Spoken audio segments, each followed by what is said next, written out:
conspiracy theories, the paranormal, UFOs, aliens, and all things strange and unusual. This is Black Lotus. Dude, it's Shark Week. Oh my God. Had I known this, I think I would have planned an episode about Megalodon or something like that. The possibility that Megalodon still exists. Doesn't mean we can't do it soon. Yeah, I maybe next week we'll do an episode on well, not just Megalodon, but it's thought that there are dinosaurs still in existence. In fact, I seem to recall that there's an island where they have sightings of Island of Dr. Monroe. Yeah, that's it. But almost like a Jurassic Park. I mean, I don't think they haven't witnessed like T-Rexes or anything like that, but they say that there are dinosaurs on this place. Anyway, let's look into that. Maybe we do an episode on that next week. But anyway, today we are going to be talking about the Faces of Belmez. And what that's about is this is something that initially occurred back in 1971 in Belmez, Spain. Right. At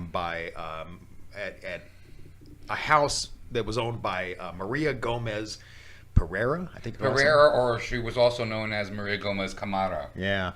So what do you know about this? Well, first of all, she just sees these stains starting to appear on her kitchen floor. Mm-hmm. And I guess that would be normal, in a house, but except the stains started moving, and they actually started to form a face. Now, when you say that they started to move, what do you mean by that? Well, I guess they literally moved, that the stain grew and then shifted positions, and they ended up eventually within a few days making a large face on the middle of the floor. Wow. Now, that face, you can actually see pictures of it if you Google it. Mm-hmm. It's not one of the faces behind us. These are later on faces, because what ended up happening was they got rid of it. Yeah. Chopped up a concrete floor. Now, you know how expensive and hard it is to take a concrete floor out. Yeah. Replaced it. Same thing happened again. They came back again. And I also heard that they eventually covered the thing with some muslin or something like that. Right, well, actually, they redid the floor again. Okay. And after the second time of these faces like these start appearing more and more, they decided to have it looked into. Uh-huh. And what ended up happening is they looked into it and found that this was the site of a graveyard. Okay. So they dug down about 10 feet and they hit skeletons, numerous skeletons.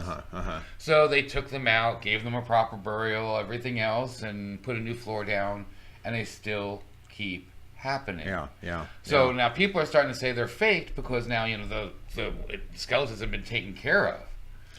But so what they did, like you said, is they covered it. Actually, not with muslin. It was like a clear plastic, is what I believe it was. Okay. But they covered it with something so you could still see through it, and they left it for 3 months, and the faces that were there changed. And they changed, right? Right. No one was touched. It was under security. So this is one of those that people are saying is, actually a true phenomenon. Yeah, and as far as I know, they have yet to really give a proper explanation behind this thing. And we're not talking about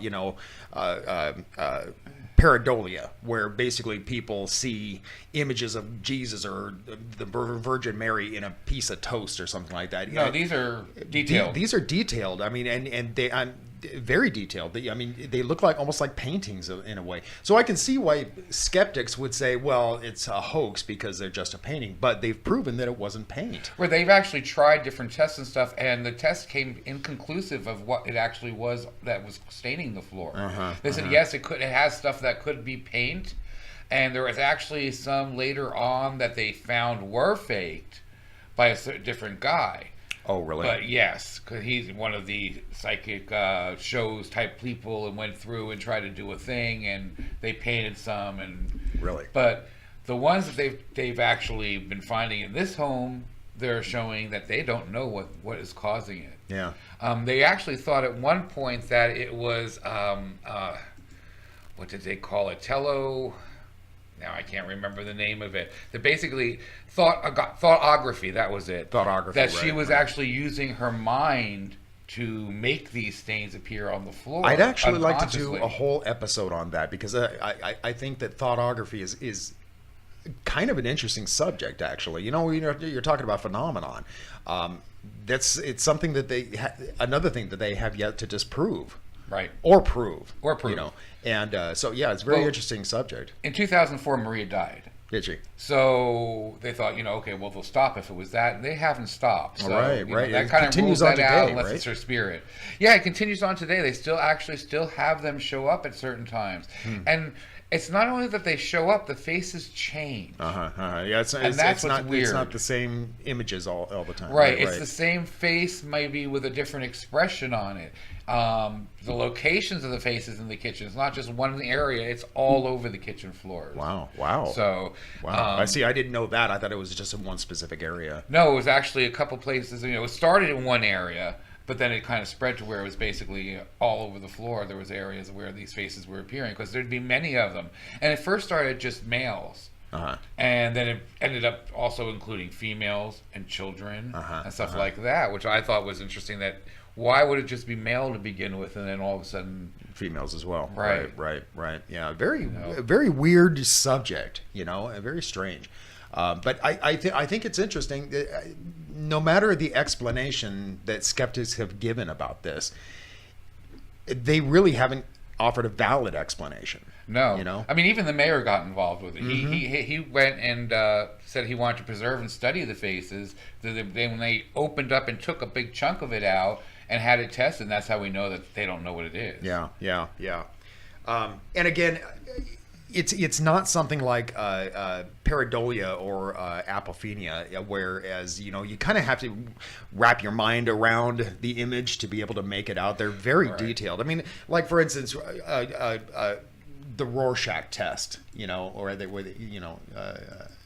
psychologists would hold up an image to you, and it's an ink blot basically, and you can make anything out of it. Basically, it's kind of like staring up at the clouds, and look, I see a bunny. Yeah, we used to do that as kids. This is more detailed, and where you're talking about like pareidolia. I mean, a good example of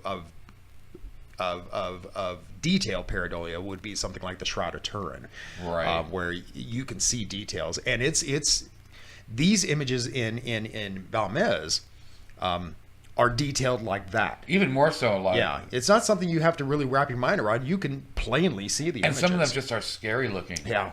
That first one with the big gray face with the big jowls and stuff looking. That one's just like, creepy. Yeah, I wouldn't want to do that. When you bring up that seeing objects and stuff, there is a lot of people who've seen stuff like that. There was a famous case actually where they saw Jesus in their tortilla. Do you remember that? Yep, I remember that. Yeah. It made a big deal about it. I mean, they had it for 30 years, or for several years, excuse me. They had 35,000 people stop by to see this tortilla that was in a shed that they made an altar out of. Can you believe this? I'll never understand people that make pilgrimages to see things like this. Right. I mean, I can get the Our Lady of Lourdes, where it's a healing thing, where you go to this waterfall fountain, whatever it is, and you dip your body into the water. I kind of get that. I kind of get that.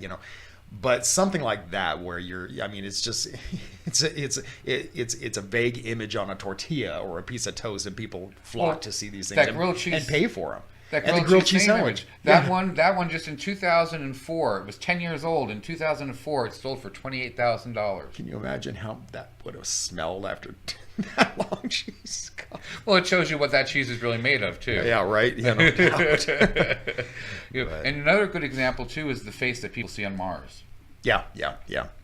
Which it does look like a face. It does, it's a shadow. But only at a certain angle. Right. I mean, otherwise it's just another mountain, So yeah, that's all about the lighting at that point. Exactly. This is not the lighting. Yeah, this is. Yeah. I'm not a big believer in that face on Mars, because I've seen too many other images of the mound, the mountain, whatever it is, and I mean, that one image that they took, that one photograph that they took, just happen to have the right lighting and the right shading, and so it looks like a face, and it really does. But I just don't hold. There's a lot of other things on Mars that I hear about that I would leave more than the face of Mars. Yeah, I mean, for instance, I mean, they think that they found a city there, and pyramids and that kind of structures, and I can kind of buy that a little bit more than I buy that face, most definitely. No one says at one point that Earth or that world wasn't inhabitable before we were around. I'm a firm believer that it was. In fact, I believe that we are products of it.